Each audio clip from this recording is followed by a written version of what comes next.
நெல்லையை அடுத்த அருகன்குளத்தில் எட்டெழுத்து பெருமான் கோயில் உள்ளது. ஆண்டுதோறும் செப்டம்பர் மாதம் இந்த கோயிலில் கிருஷ்ண ஜெயந்தி விழா விமர்சையாக கொண்டாடப்படுவது வழக்கம். இந்த ஆண்டும் விழாவுக்கான ஏற்பாடுகள் நடைபெற்று வருகின்றன.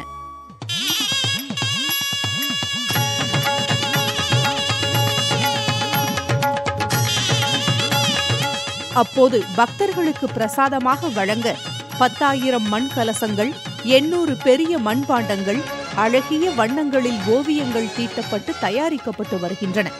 பானைகளில் படம் வரைகிறது, கலையங்களில் டிசைன் போடுறது கிட்டத்தட்ட ஒரு 5-6 வருஷமாக வந்துட்டுருக்கு.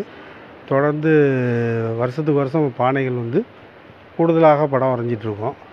அதே மாதிரி படங்களும் வித்தியாசமாக வரைய ஆரம்பிச்சிட்டோம். படங்கள் ஒரு படத்துக்கு ஒரு படம் வித்தியாசமாக கிருஷ்ணர்களில் எத்தனை விதமான கிருஷ்ணர் படம் உண்டுமோ அவ்வளவும் வரைஞ்சிட்ருக்கோம். அது இந்த வருஷம் கொஞ்சம் அதிகமாகவே வரைஞ்சிட்ருக்கோம். இதில் எங்களுக்கு சம்பளம்னு சொல்ல முடியாது. இது நாங்கள் ஒரு சேவை விஷயமாக செஞ்சுட்ருக்கோம், சேவைக்காக செஞ்சுக்கிட்டுருக்கோம். சம்பளத்தை பார்த்தோம்னா இதை நாங்கள் பார்க்க முடியாது. இது ஒரு 3 மாதமாக வேலை பார்த்துட்ருக்கோம். இன்னும் ஒரு 1 மாதமாக கிருஷ்ண ஜெயந்தி வரைக்கும் வேலை நடக்கும்.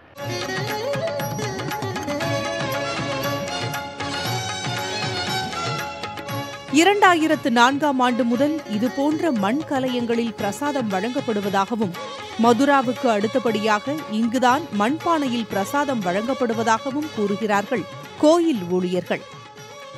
முதல்ல நாங்களும் இதை கேரி பேக்கில் தான் வச்சோம். அதுக்கப்புறம் இந்த அட்டை பாக்ஸ், இந்த ஸ்வீட் பாக்ஸ் மாதிரி ஒரு அட்டை பாக்ஸில் வச்சோம் ஒரு வருஷம். அதுக்கப்புறம் எப்படி எங்களுக்கு தோன்றப்பட்டதுன்னு தெரியவில்லை. அந்த வருடம் ஒரு 2000 கலைய பானைகளை, சின்ன கலையங்களை ஆர்டர் கொடுத்து செய்து பார்ப்போம் அப்படின்னு சொன்னதுனால அதை செஞ்சோம். கலையங்களிலேயோ பானைகளிலோ விநியோகம் பண்ணுவது இந்தியாவிலேயே நமது கோவிலில் மட்டும்தான் இருக்குது.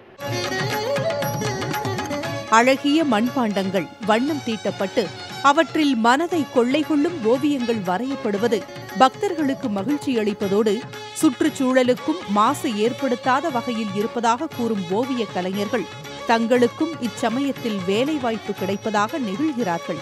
பிரசாதம் பளிச்சென்ற பானையில் கிடைப்பது பக்தர்களையும் பரவசப்படுத்துகிறது. புதிய தலைமுறைக்காக நெல்லையில் இருந்து செய்தியாளர் ரேவதி.